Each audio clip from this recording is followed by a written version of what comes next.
This leg of our trip begins just south of Ukiah on Highway 101. We'll be following the Russian River through St. L Valley for 10 miles into Hopland. Just south of where Highway 101 drops down to 2 lanes and the speed limit drops to 55, there's a strawberry field on the west side of the road. There's also a fruit stand here that's open in the summertime where they sell them to people who are driving by. So anyone that might like sweet, flavorful, vine-ripened strawberries that have been picked that very day, trust me, you really don't want to miss this opportunity.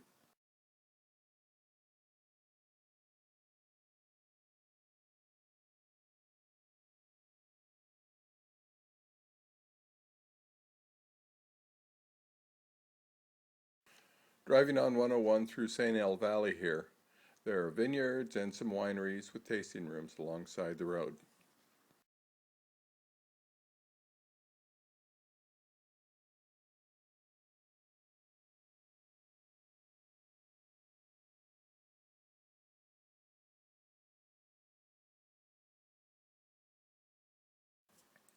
Arriving in Hopland, there's more wineries and tasting rooms here. If you happen to be a little low on fuel, you may want to fill up now because you won't be seeing another gas station for a while.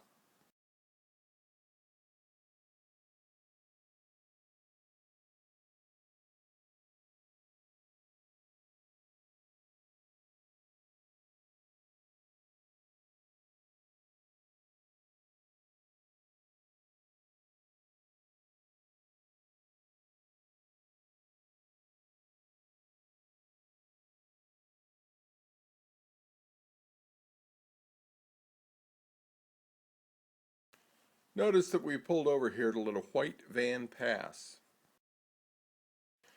Okay, folks, I'm going to go on a bit of a rant now, so if you don't want to hear it, now's the time to hit your mute button.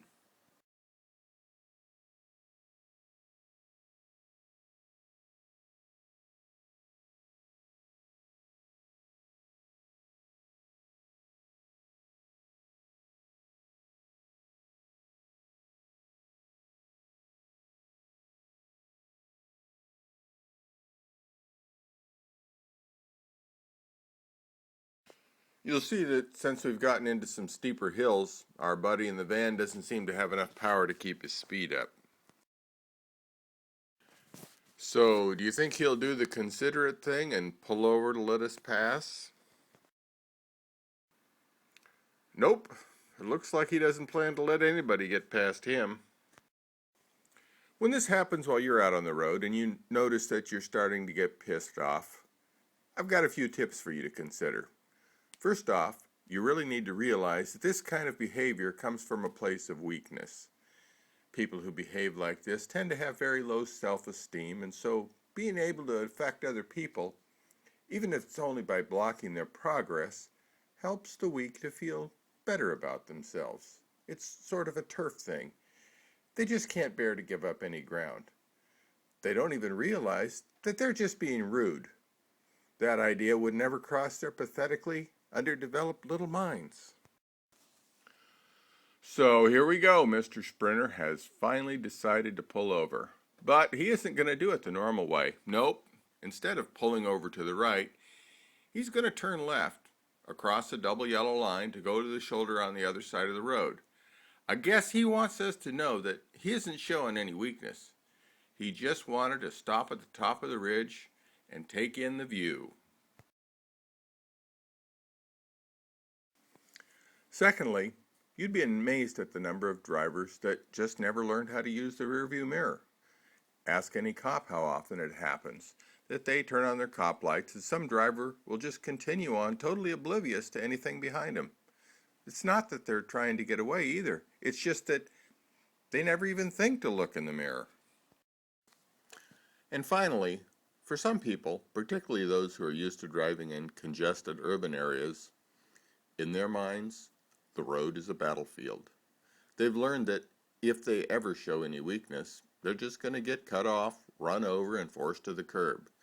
It doesn't cross their minds when they're not out there fighting through dense traffic. It's really okay to be civilized.